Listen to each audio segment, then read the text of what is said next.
ഇപ്പം നമ്മൾ European കൺട്രീസിലും western കൺട്രീസിലൊക്കെ പോകുമ്പോൾ അറിയാം സാർ, ഇപ്പം കുട്ടികളെക്കാൾ ഒരുപാടായിട്ട് അവർ പെറ്റ്സിനെയാണ് കീപ്പപ്പ് ചെയ്യുന്നത്. കാരണം കുട്ടികൾ വേണം എന്നൊരു ചിന്തയിലധികം അവർ എത്തിയിട്ടില്ല, വേണ്ടാന്ന് വെക്കുന്നവരാണ്. ഇപ്പം നമ്മുടെ കേരളത്തിലേക്ക് അതിൻ്റെ കാറ്റിങ്ങനെ വല്ലാതെ ഒന്ന് വീശി തുടങ്ങുന്നുണ്ടോ സാർ? എന്താണ് തോന്നുന്നത്? അങ്ങനെയല്ല അത് മനസ്സിലാക്കേണ്ടത്. നമ്മൾ മനസ്സിലാക്കേണ്ടതെന്ന് പറഞ്ഞാൽ, ജനിച്ച് ജീവിക്കുന്ന ആൾക്കാർ, കുട്ടികൾ, ഇപ്പം നമ്മൾ ഇൻഫൻറ്റ് മോർട്ടാലിറ്റി റേറ്റ് കുറയുന്നുണ്ട്. പണ്ടാണെന്നുണ്ടെങ്കിൽ 10 പ്രസവിക്കുന്നതിനകത്ത് 5 പേരും മരിച്ചു പോകും, ചിലപ്പോൾ 6 പോവും, 4 കാണുള്ളൂ. ഇന്നങ്ങനെയല്ല. ജനിക്കുന്നതിൽ 90% അല്ല, 95% കുട്ടികളും ജീവനോടിരിക്കും. ജനിക്കുന്ന കുട്ടികൾ ഉണ്ടായിരിക്കും എന്നറിയുന്നത് കൊണ്ട് ധാരാളം കുട്ടികളെ ഉണ്ടാക്കുന്നത് കുറയും. വികസിക്കുന്ന സമൂഹങ്ങളിലെല്ലാം പോപ്പുലേഷൻ കുറയും. പോപ്പുലേഷൻ എന്ന് പറഞ്ഞാൽ ആകെ ജനസംഖ്യയുടെ കാര്യം, ആകെ ജനസംഖ്യ വർദ്ധിക്കാനായി. ലോകത്ത് 1927 കണക്ക് പ്രകാരം നമ്മളൊരു സെൻസസൊക്കെ എടുത്ത് പരിശോധിക്കുമ്പോൾ 200 കോടി ജനം ഉണ്ടായത്.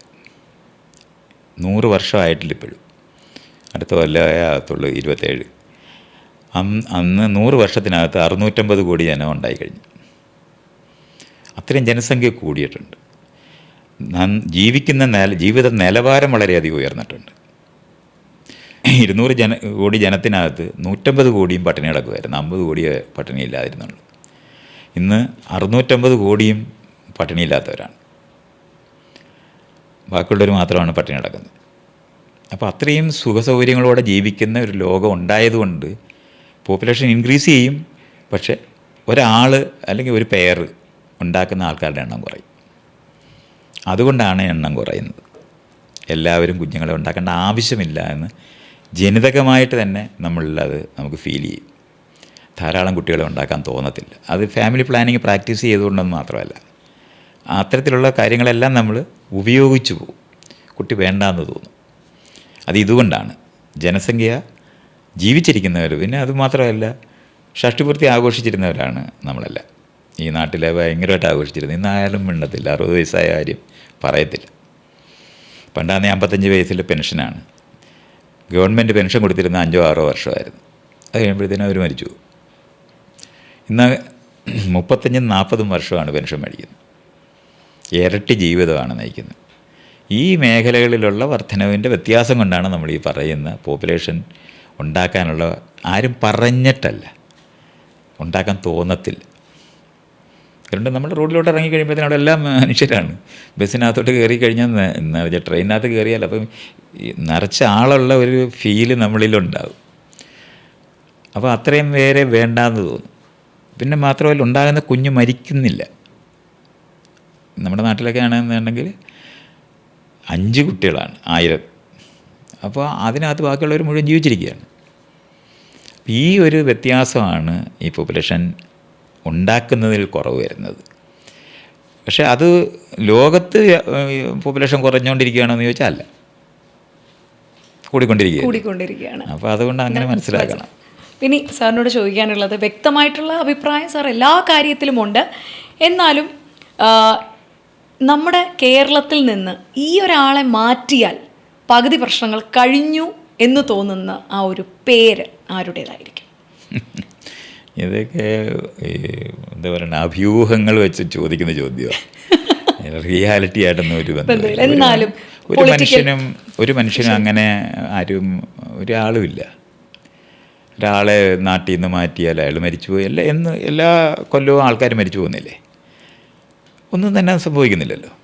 അല്ല, ഈ ഒരു മേഖലയിൽ, ഇന്ന മേഖലയിൽ ഈ പുള്ളി ചെയ്യുന്നത് ഒരു രീതിയിലും സാറിന് ഉൾക്കൊള്ളാൻ പറ്റാത്ത ഒരു കാര്യമായി തോന്നിയ ഒരു സോ കോൾഡ് ഒരു പബ്ലിക് ഫിഗറോ ഓർ എനിത്തിങ്, അങ്ങനെ പെട്ടെന്ന് എന്തെങ്കിലും സാറിന് മനസ്സിൽ വരുന്നുണ്ടോ? വേണ്ടാധീനങ്ങൾ വിളിച്ചു പറയുക, ഒരു കാര്യവുമില്ലാത്ത കാര്യങ്ങൾ മെസ്സുണ്ടാക്കുക, അങ്ങനെ ഒരു രീതിയിൽ നമ്മുടെ സിസ്റ്റത്തിനെ തന്നെ കുറച്ചൊന്ന് മെസ്റ്റപ്പ് ആകുന്ന രീതിയിലുള്ള പ്രവർത്തനങ്ങൾ ഈ പുള്ളി നടത്തുന്നുണ്ട്. എനിക്ക് തോന്നുന്നു ഈ പുള്ളി കുറച്ചൊന്ന് ഇത് എന്നാൽ Keralam will be quite better എന്ന് സാറിന് തോന്നിച്ച ഏതെങ്കിലും ഒരു മുഖമോ? ഞാൻ ഈ വിഷയങ്ങളെ മനസ്സിലാക്കുന്ന രീതി ഇതുപോലെ അല്ല. അതുകൊണ്ടാണ് നിങ്ങളിപ്പോൾ ഈ ചോദ്യം ചോദിക്കും ഏതെങ്കിലും വ്യക്തിയിൽ അധിഷ്ഠിതമായിട്ടല്ല, സിസ്റ്റം പ്രൊഡ്യൂസ് ചെയ്യുന്നതാണ് ഈ ആളുകളെല്ലാം. അത് മാറുന്നില്ലെന്നുണ്ടെങ്കിൽ ഒരാൾ ഒരു 2 കൊല്ലം കഴിയുമ്പോൾ നമ്മൾ മറന്നു പോലും പോകും.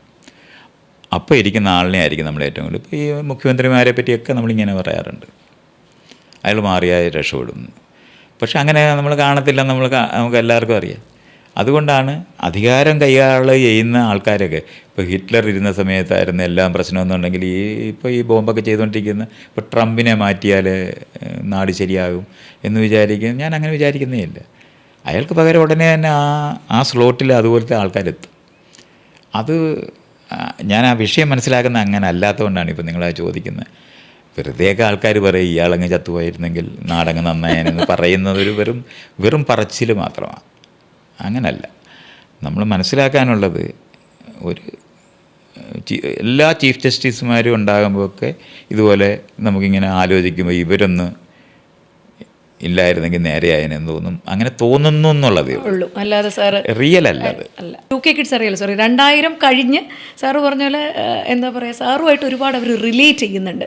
സാറ് പറയുന്ന പല കാര്യങ്ങളും അവർക്ക് റിലേറ്റ് ചെയ്യാൻ പറ്റുന്നു എന്നൊക്കെ സോഷ്യൽ മീഡിയയിലുണ്ട്.